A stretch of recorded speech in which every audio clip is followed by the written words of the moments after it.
Nipah വ്യാപനം തുടരുന്ന സാഹചര്യത്തിൽ കേന്ദ്ര സംഘം വീണ്ടും സംസ്ഥാനത്തെത്തുന്നു. കോഴിക്കോട് ജില്ലയിലെ തെരഞ്ഞെടുത്ത സ്ഥലങ്ങൾ സംഘം സന്ദർശിക്കും. ഹരികൃഷ്ണൻ തിരുവനന്തപുരത്ത് നിന്ന് തത്സമയം ചേരുകയാണ്. ഹരികൃഷ്ണൻ, പറയൂ വിശദാംശങ്ങൾ.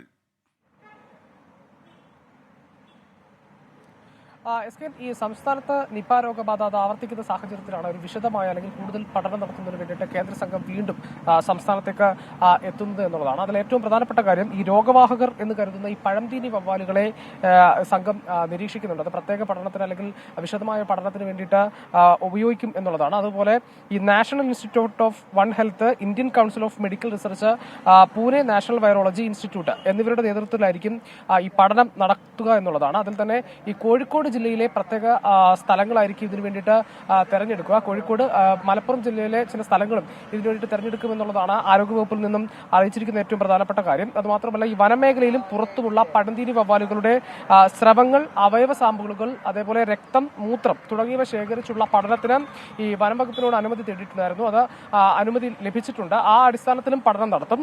അതുപോലെ ഈ 2018 ആദ്യമായി നിപ ഇവിടെ സംസ്ഥാനത്ത് റിപ്പോർട്ട് ചെയ്ത സമയത്ത് ദക്ഷിണേന്ത്യയിലെ ഈ national state centre for disease കൺട്രോളിന്റെ നേതൃത്വത്തിൽ അന്ന് പഠനം നടത്തിയിരുന്നു. അതിനുശേഷം വീണ്ടും ഒരു വിശദമായ പഠനത്തിനായി കേന്ദ്ര സംഘം ഇവിടെ എത്തുകയാണ്. ഈ തുടർ വർഷങ്ങളിൽ സംസ്ഥാനത്ത് ആവർത്തിച്ച് നിപ റിപ്പോർട്ട് ചെയ്യുന്ന സാഹചര്യത്തിലാണ് ഇത്തരമൊരു പഠനത്തിലേക്ക് കേന്ദ്ര സംഘം എത്തുന്നത്. അത് വിശദമായ പഠനം നടത്തിയതിനു ശേഷം ആ റിപ്പോർട്ട് സമർപ്പിക്കുമെന്നാണ് നമുക്ക് മനസ്സിലാക്കാൻ കഴിയുന്നത്. SK. Okay, thank you. ഇപ്പോൾ ഒരു വിയോഗത്തിൻ്റെ വാർത്ത വരുന്നു. കൊച്ചി ഡ്യൂട്ടി ഫ്രീ ഷോപ്പിൽ കുഴഞ്ഞു വീണ് യാത്രക്കാരൻ വിമാനത്താവളത്തിൽ മരിച്ചു എന്ന വാർത്ത. അമേരിക്കൻ പൗരനായ മലയാളി സൈമൺ ജിമ്മി വെട്ടുകാട്ടിലാണ് മരണമടഞ്ഞത്. ഇന്ന് പുലർച്ചെ എമിറേറ്റ്സ് വിമാനത്തിൽ വന്നിറങ്ങിയ ഇദ്ദേഹം കൊച്ചി ഡ്യൂട്ടി ഫ്രീയിൽ സാധനങ്ങൾ തിരയുന്നതിനിടയിലാണ് അദ്ദേഹത്തിന് ദേഹാസ്വാസ്ഥ്യമുണ്ടായത്. ഉടൻ അങ്കമാലിയിലെ ഹോസ്പിറ്റലിൽ പ്രവേശിപ്പിച്ചെങ്കിലും അദ്ദേഹത്തിൻ്റെ ജീവൻ രക്ഷിക്കാൻ കഴിഞ്ഞില്ല. വളരെ സങ്കടകരമാണ്. ആ വിയോഗത്തിൽ നമ്മളും ദുഃഖിക്കും.